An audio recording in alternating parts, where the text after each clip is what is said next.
Karen destroyed the bridge on my ranch. Too bad, I'm not even part of her HOA.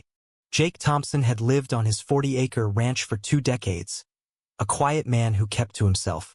His land, nestled in the rolling hills of Montana, was his sanctuary. The only way to his property was a sturdy wooden bridge over Willow Creek, built by his grandfather.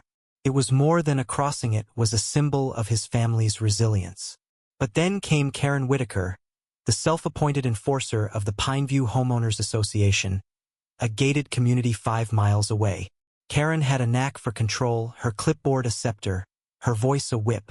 She'd never met Jake, yet she decided his ranch was an eyesore, a blot on her vision of suburban perfection. Trouble started when Karen mailed Jake a letter demanding he repaint his barn to match Pineview's approved palette. Jake, bemused, tossed it in the fire. Wasn't part of her HOA, but Karen didn't stop. She escalated, citing imaginary bylaws, claiming his bridge violated community standards. Jake ignored her, figuring she'd tire out. He was wrong. Karen's obsession grew, fueled by her need to dominate. She began showing up at the bridge, taking photos, yelling about property values. Neighbors whispered she'd lost her grip after her husband left her. But Jake didn't care for gossip. He just wanted peace. One sweltering July evening, Jake returned from town to find his bridge engulfed in flames. The fire devoured the old oak planks, leaving only charred splinters.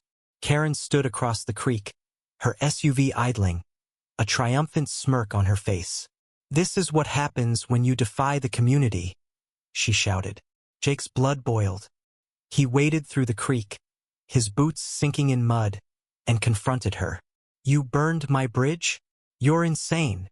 Karen scoffed, denying it, but her eyes betrayed her. She'd hired someone, a shady contractor named Mitch, to do the deed.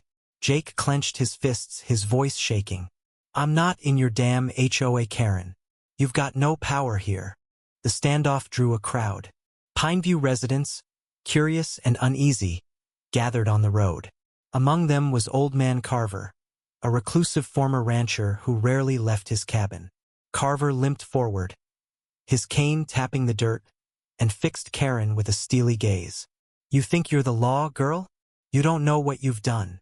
His voice carried a weight that silenced the murmurs. Jake barely knew Carver, but the old man's presence shifted the air.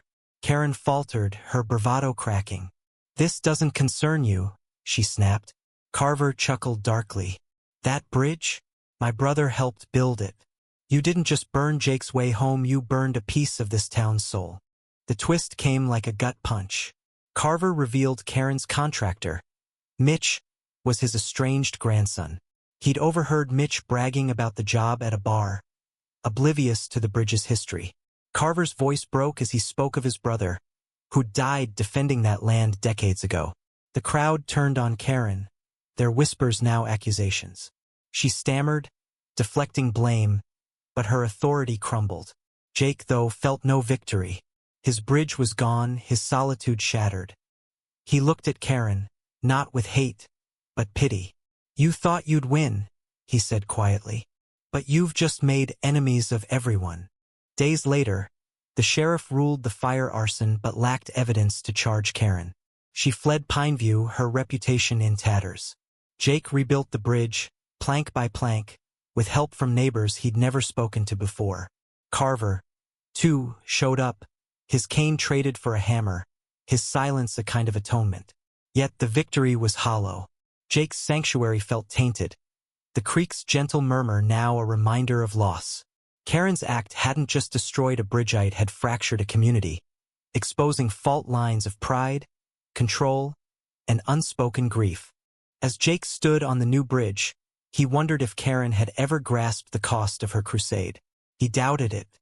She'd sought power, not understanding, and left scars in her wake.